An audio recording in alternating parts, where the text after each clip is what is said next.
요즘 되게 바쁘시죠? 네. 요즘에 코로나 때문에 되게 바쁘다고 들었는데 네. 어떠세요? 뭐 교회도 갑자기 바뀌었으니까는 교회 환경 준비도 해야 되고 또 적응시키는 부분들도 있고요.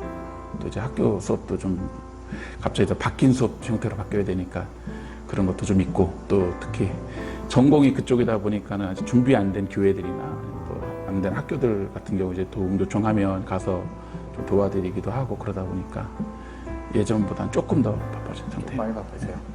그 컨설팅도 많이 하셨다고. 네, 요즘 우리 교회도 도움 받았어요. 교회들 중에서 이 코로나 시대에 온라인 교육 예배는 안 되는 교회들 몇 군데 더 가서 좀 봐드리시기도 하고 그러고 있어요.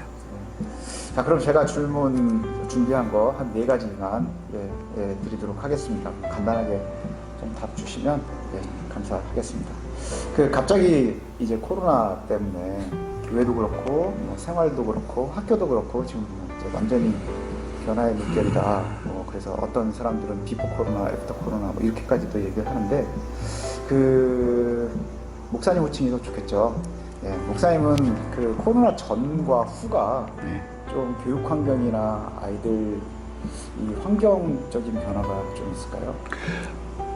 지금 이 코로나가 생기면서 생겨난 신조어들이 있어요. 이게 포스트 코로나라고 해서 항상 이제 여러 곳에서 이 코로나 이후 시대가 어떨까라고 이야기를 많이들 하는데, 이제는 이 포스트 코로나가 아니라 이제 위드 코로나라고 표현을 하더라고요. 이 코로나가 언제 끝날지 모른다. 또 코로나가 끝나도 지금 요즘 전염병들이 하도 많았으니까는 뭐 당장 조류독감을부터 시작을 해서 당장 뭐 아프리카 돼지열병, 또 사스, 메르스, 그 다음에 이번에는 코로나19, 이게 다 우리 시대에 있었던 것들이잖아요. 이게 종식이 된다 해도 언제 또 이게 올지 모른다라는 거죠.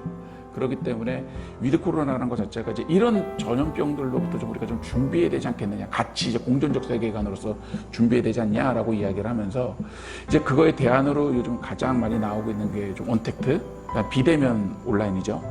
이러면서 이야기하는 게 뭐 온라인, 오프라인 얘기하면서 요즘 이제 온라인에서 모든 뭐 같이 얘기했는데, 옛날에는 저희가 블렌디드라고 표현을 했었거든요. 근데 이게 코로나 이후에 이 현재 온라인 상황이 끝나겠느냐?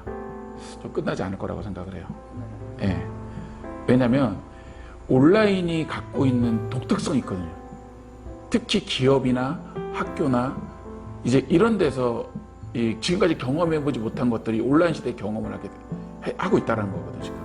그 중에 하나가 뭐냐면은 이 경제적 효율성이요. 예, 경제적인 효율성이 이 온라인이 꽤 높거든요. 교육에 있어서도 한 번 녹화를, 뭐 교수님이 한 번 녹화를 하고 나면 몇 번 재사용이 가능하잖아요. 우리나라 현재 교육법도 지금 그래서 지금 개정이 되고 있는 상태니까, 기존에는 대학 교육이 20%만이 온라인 교육이 가능했는데 이제는 그걸 다 풀어줬어요.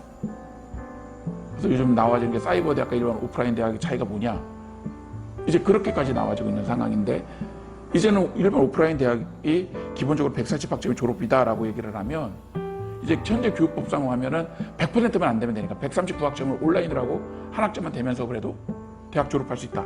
학칙에서만 적으면 된다라고, 그런 식으로까지도 바뀌고 있는 상황이니까, 이 온라인 시대가, 이 코로나 시대가 끝난 이후에도 이 온라인에 대한 건 놓지 못할 것 같아요. 그래서 이것이 항상 병행하지 않을까, 저는. 예. 그리고 그게 좀 더 이 시대를 살아가는데 좀 편리성에서도 좋아질 것 같아요. 왜냐면은 지금 온라인이 되면서 이동에 대한 불편함이 많이 사라져 버렸잖아요. 어제 저녁에도 제가 수업을 하다가 학생들이랑 얘기한 게, 온라인이 돼서 좋은 게 뭡니까? 라고 얘기했더니 학생들이 얘기한 게 그거예요.